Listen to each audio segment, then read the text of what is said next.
Good afternoon and welcome everyone to today's webinar, which is around flying high with wind farm test trials. We're delighted that Mike Turner from Zenotech has been able to join us. Mike has years of experience within this sector and is going to present to us about the computational models using the physical flight trials using Flare-Bright's wind technology. I am going to hand over to him in 2 moments, just in terms of housekeeping. We will answer questions at the end. Please do put questions into the Q&A section at the bottom. And if you have any questions afterwards, please do let me know. I'm more than happy to forward them on to Mike. As per usual on these, please keep your cameras off and your microphones muted, and we will make a start. Once I find the record button, 1 moment. Oh, we're off. Okay. Hello, everyone. Yes, so I'm going to talk to you today about some recent work we've been doing, looking at creating computational models of airspace, and then how we can validate those computational models using some physical tests and some flight trials. In particular, I'm going to talk about a flight trial that we recently took place in mid Wales, and looking at turbine wakes. So just to introduce myself, so my name is Mike Turner. I work for Zenotech.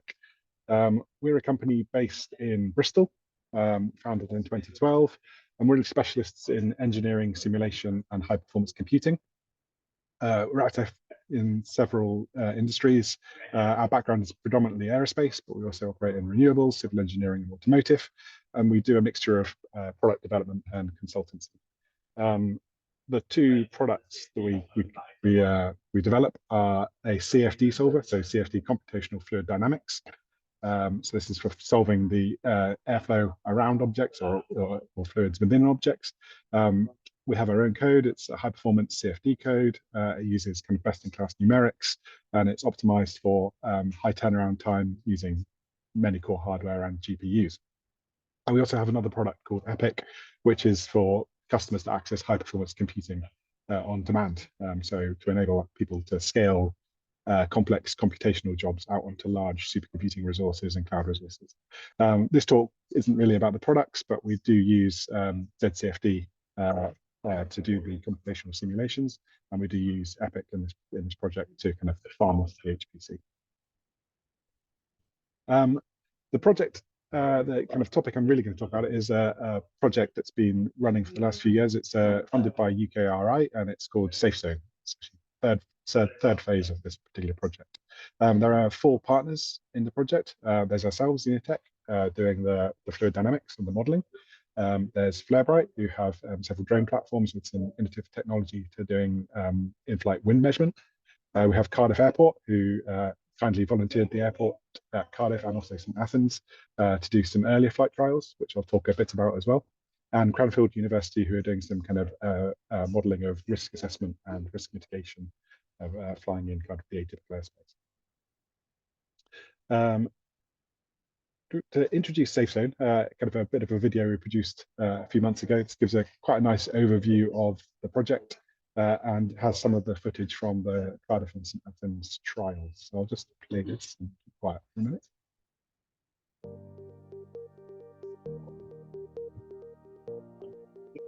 Knowing accurate wind speed is a critical enabler for advanced air mobility, for safety, for planning, and for unmanned aircraft systems traffic management. There is no easy way to get highly resolved wind data for urban, industrial and airport zones, where airflow patterns might vary widely due to large buildings. UKRI Future Flight Challenge have funded Project SafeZone Phase 3 to model winds in these environments and validate this model data using new tools and technologies. The route planning and automated collision avoidance systems on modern drones can use the AirSight data service from Zenotech to navigate around aerodynamic hazards such as shear layers and vortices, for example, near wind farm turbines or large buildings such as Cardiff Airport. The AirSight model is based on high-fidelity computational fluid dynamics simulations, combined with live weather data to generate dynamic information for hazard avoidance. Large datasets are computed for each site and then streamed to route planning software or directly to the drones in operation, Flarebright develops drone software using machine learning digital twin technology. In addition to providing support for GPS-denied flight and GPS spoofing capability, this provides accurate and versatile wind measurement in any drone with the software adapted for it. For example, the PAD fixed-wing drone used in the flight trials at Athan Airport. Acting as a mobile anemometer, the high-fidelity wind data measured by the drone can be used to validate the airsite model or to improve in-flight control.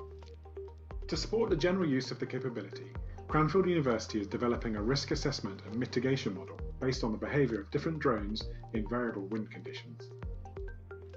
SafeZone is working with the Civil Aviation Authority and the British Standards Institution to further develop the technical and regulatory requirements for the safe operation of drones.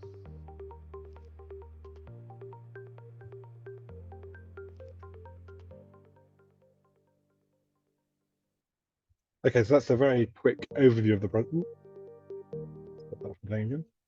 So that's a very quick overview of the project, but you can see what we're trying to do is predict the airflow in quite complex environments to identify areas that might be hazardous for drone flight. So vortices, shear layers, anywhere where you might have problems with stability, it's going to cause the flight controllers problems. So when we're creating these models, and then we're using the technology from Flarebright to measure in those areas and validate the models. So this is kind of what the loop of the SafeZone project is doing. We're doing target site modeling. So we pick an area, we generate the computational models, and then we do a whole series of fluid dynamic simulations computationally. And then that data set gives us an idea of the flows. And then Flarebright have been doing the physical measurement flights. And then we're basically comparing our CFD simulations against our physical measurements to kind of validate the CFD. We've done this as a loop because once we've got that data, it's very, very useful data from a simulation perspective, because you can then look at, can we improve the simulation, change the numerics, or increase the resolution of the CFD meshes to basically get our CFD simulations more and more accurate for any given target site. The idea of this is we then move to the next stage, which is the airsite product from Zenotech, which is where we're looking at basically doing that target site modeling, doing the CFD simulation, but then offering that airsite data up to operators of UAS. So can we provide the operators with that information in such a way they can ingest it and use that to improve flight safety and stability? So that's the general program. I'm now going to basically talk about each of these blocks within the SafeZone project and show you how we do them. So the modeling and simulation. So in the video you saw some models of Athan Airport and also Cardiff Airport.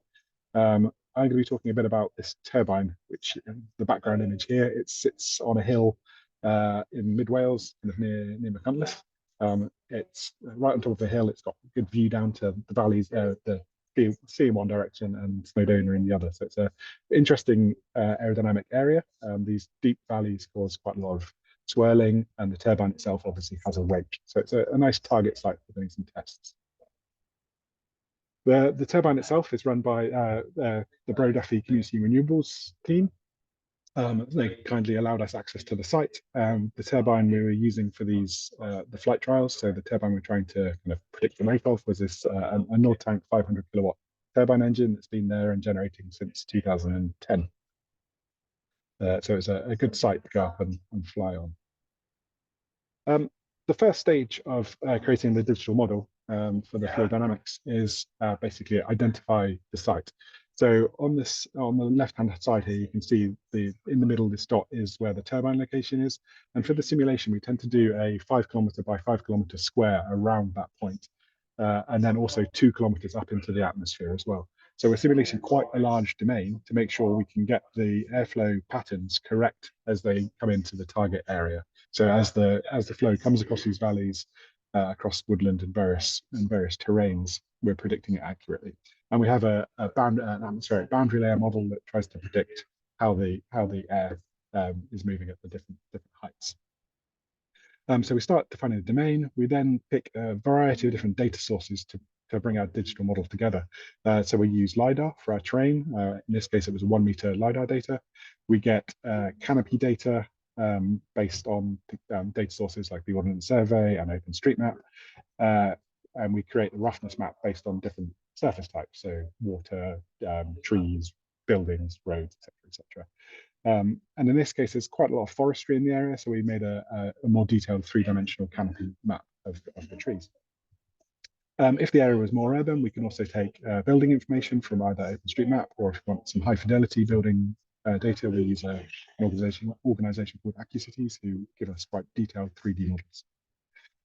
We also had a turbine in this case, so there are more turbines in the area, but we modeled a single turbine in the middle of the domain based on the node tank. So we create that domain, and then we have to turn that into a CFD mesh. So it's a relatively complex process. In this case, it's just two meshes, the terrain and the turbine. So we divide that whole 5K by 5K by 2K box into cells of different resolutions. In this case, we end up with about 7 million cells for the terrain and another 500,000 for the turbine. And this is our computational domain. We also define the turbine with an actuator disk model with a power curve that matches the node tank. So this allows us to predict the power output of the turbine, how it's responding to the wind conditions. So as well as kind of modeling the wake, we can also model the power output of the turbines.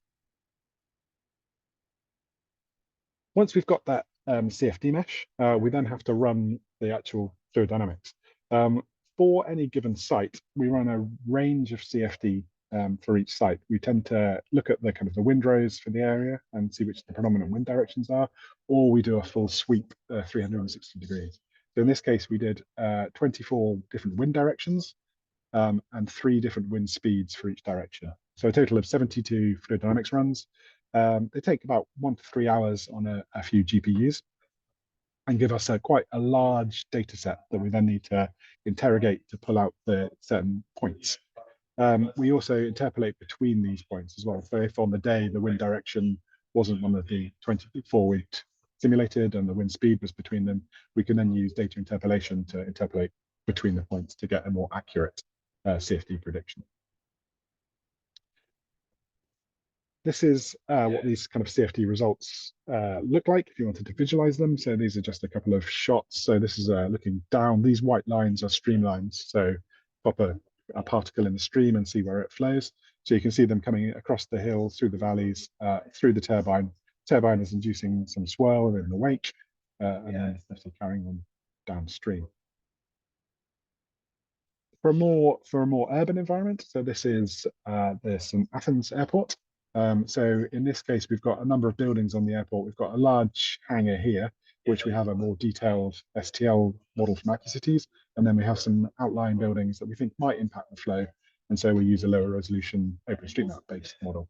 And we tend to use a technique called oversetting.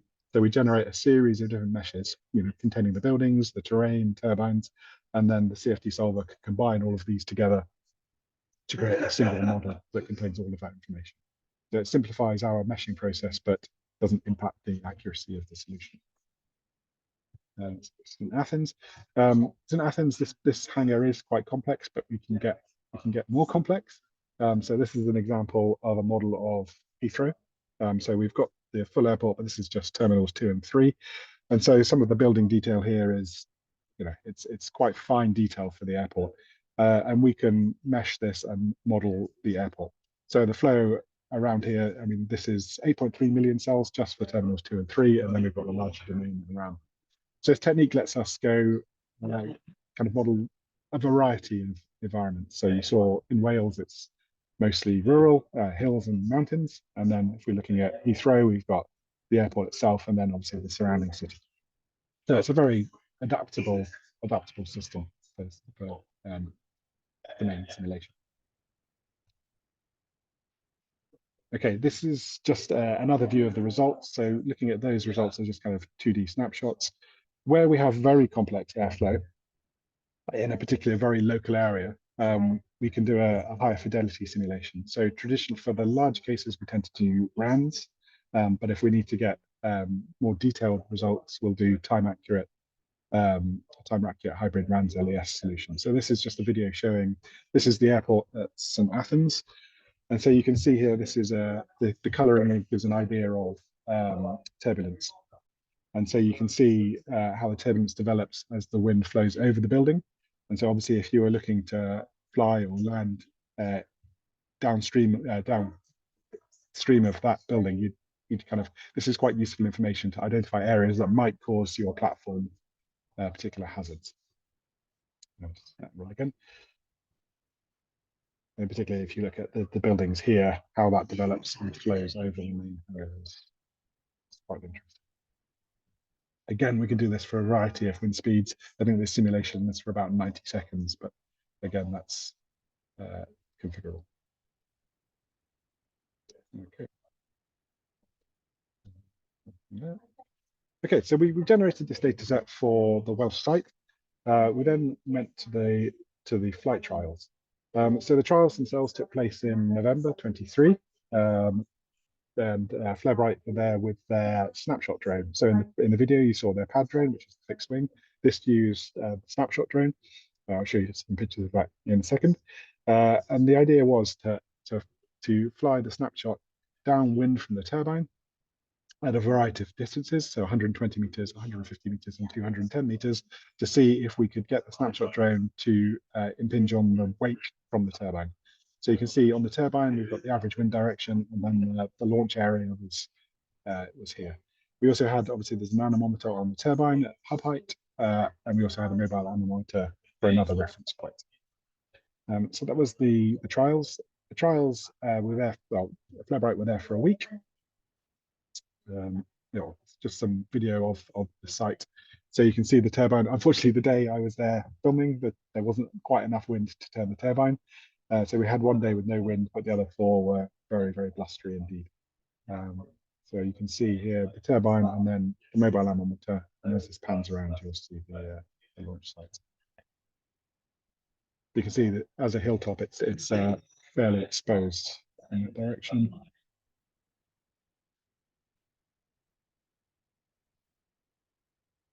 And then effectively following that path was the launch zone.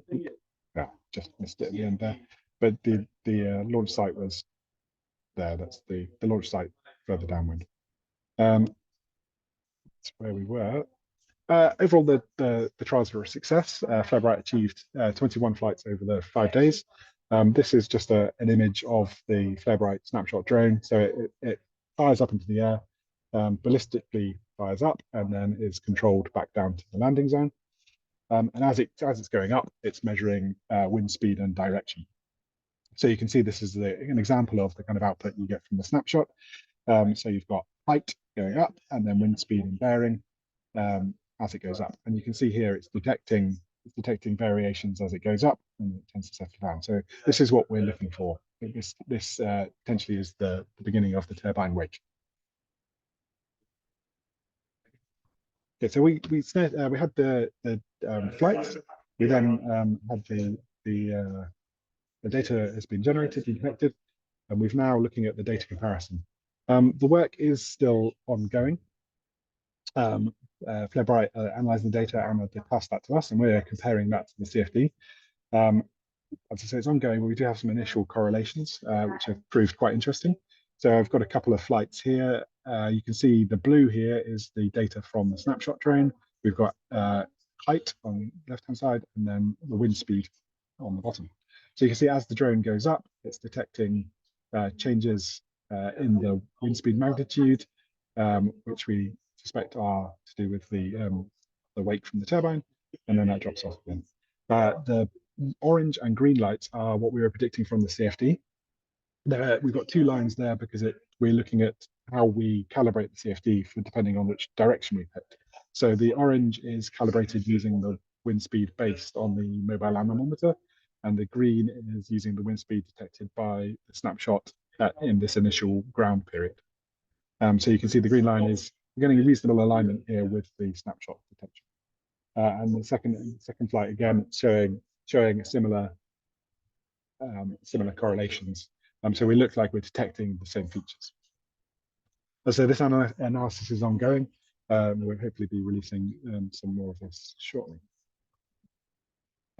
So in conclusions, or actually just to finish up on this, so obviously these were the RAN solutions. We're also looking at doing the hybrid RANS LES of the turbine area as well, to see if we can more closely match some of the data from from the snapshot drone. But the initial validations are, as I said, looking good.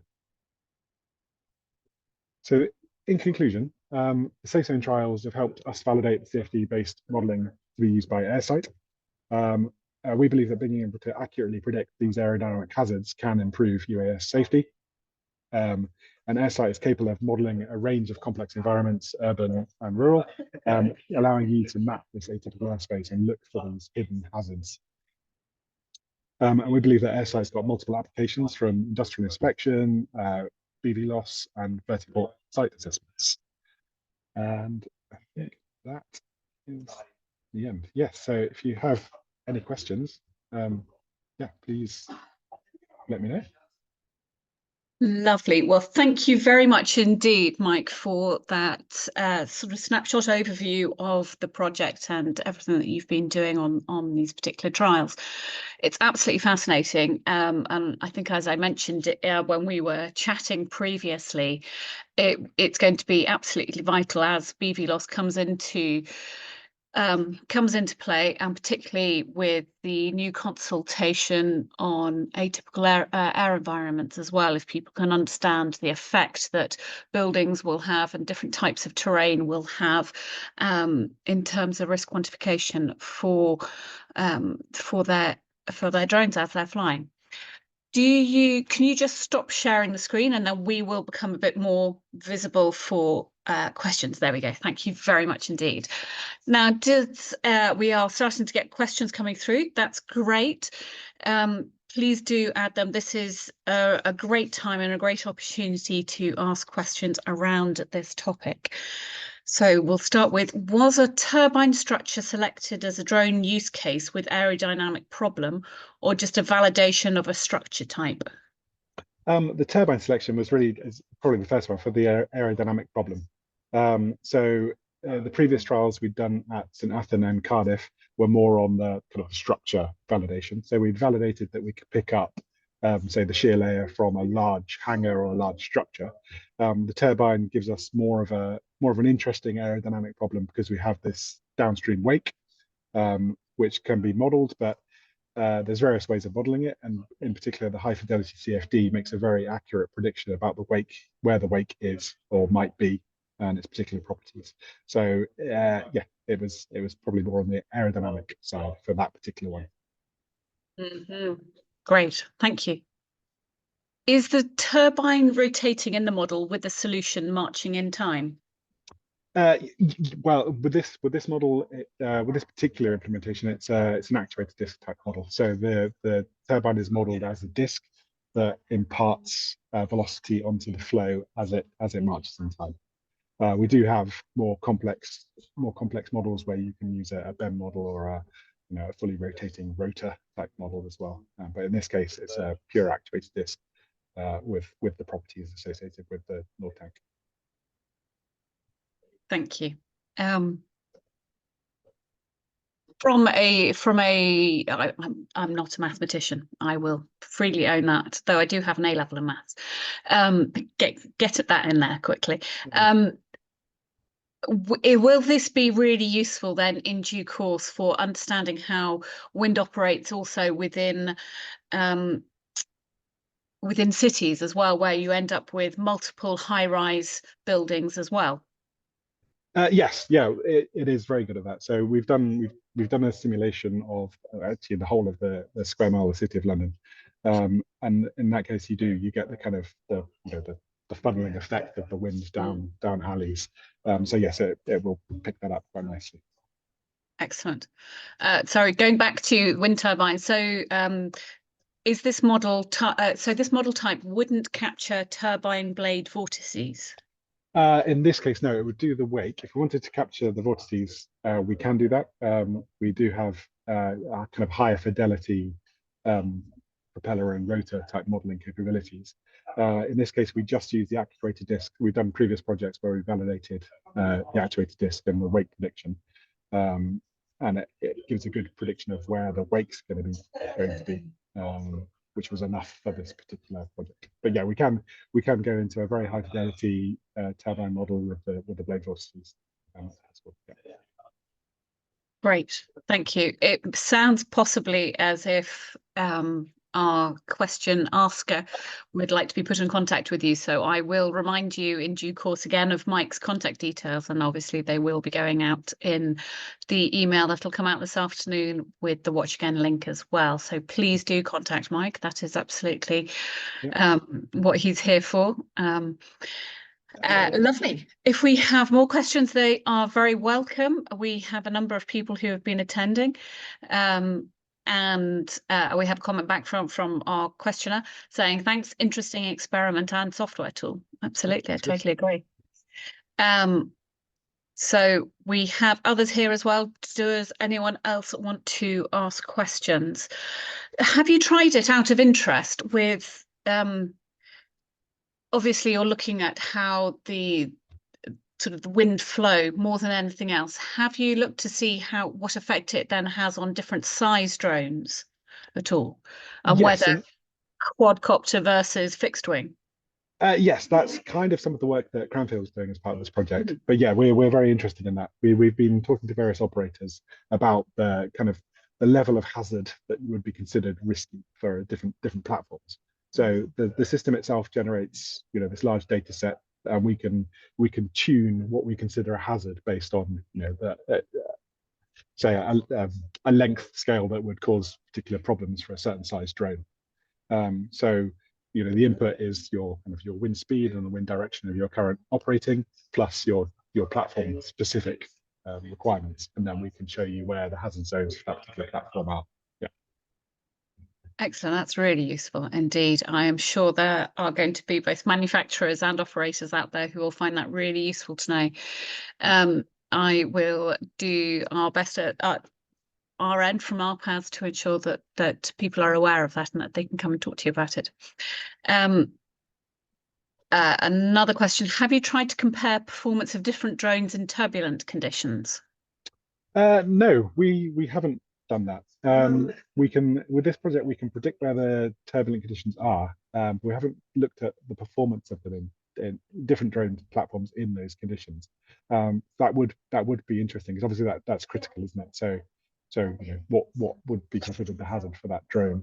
As I said, that's some of the work that Cranfield is doing as part of this project. I think they've got a few papers out there, but yeah, it's an interesting one. Yeah, absolutely. And again, a very useful one for the industry as it progresses. What is the biggest area of concern for operators? Turbulence rather than velocity deficit? Yes, I mean, in the operators that we've spoken to, the biggest concern tends to be kind of rapid changes in velocity. So things like shear layers off the top of buildings, where you're happily taking off and flying up, and then you suddenly come across a shear layer, and the flight control system can't quite handle fast enough, and you end up in an uncontrolled situation. So that seems to be their biggest concern. Obviously, the turbulence, the size of the drone, and the amount of turbulence is also interesting. But shear layers definitely seem to be the biggest concern for us. Yeah, absolutely. Yes, that's great. Thank you very much. Do we have any other questions? Please do keep them coming, because the longer we keep Mike here for and talking, the more we're all going to learn about the topic, which is obviously why we're here. So it's absolutely fascinating topic. We held a webinar a while ago, actually quite a while ago, with Flarebright, looking at the earlier stage of this. I think at the time it was before you had any results come through. So it was, we looked at what you were planning on doing, but we hadn't yet sort of seen any of the results. So it's fascinating to see the validation aspects as well, that it was doing very much as you predicted, which is great. And then that means that for modeling for future events and in future areas, that then also becomes much more applicable and much more reliable data to be able to be used. Yes, yeah, exactly. Yeah. How easy is it? So do tell us a bit more about AirSight. Is this something that can be used and adapted by operators themselves easily, or how does it work? Yeah, at the moment it's an internal tool set. People can come to us if they want an area simulated. Oh, it appears I'm Are we okay? Oh, hang on. Let me see. I have a somewhat dodgy connection, I think, at this end. Right, okay. Let me close a few things and see if that helps.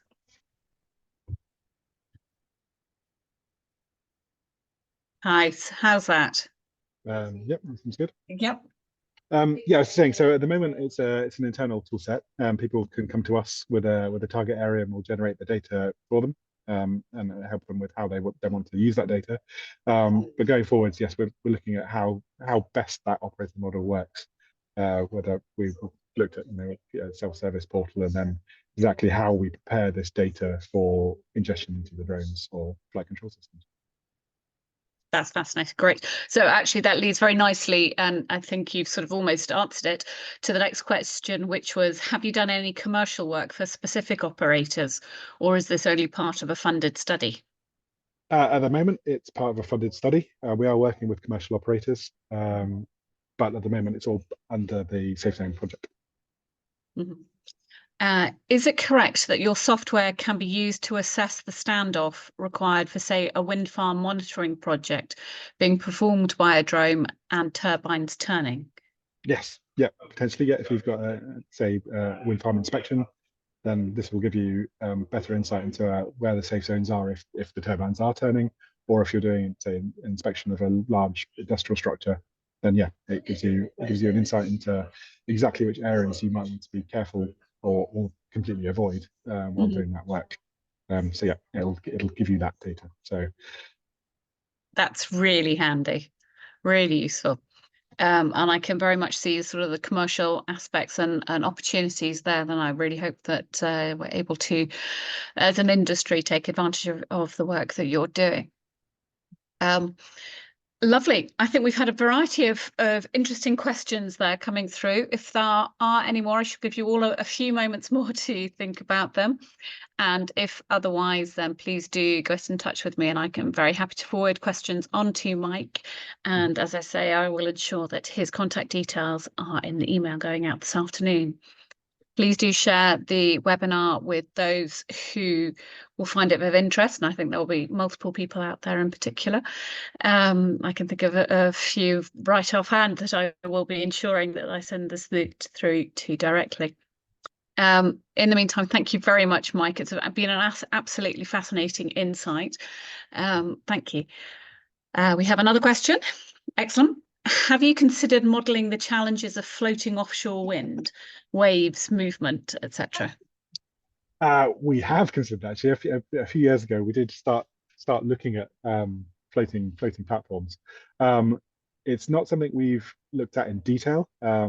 We tend to the solver we use tends to be more on the aerodynamic side, but can do different fluids, and it's that, I guess it's the interaction there. It's something that's been discussed, but we haven't actively done anything in that area. Mm-hmm. I guess then sort of the step, even sort of one further on from that, would be around islands and around the coastland of the UK as well. Yes, yeah. I mean, we've done offshore simulations of offshore farms. We've done some very large simulations. So we've simulated some of the larger wind farms in the North Sea, where you've got multiple turbines, multiple wake interactions. But that's more looking at things like dirty air on the turbines towards the back of the farms and the impact on maintenance schedules and how much additional vibration those turbines suffer, and also what the impact of large farms has on the total power output of the turbines across the farm.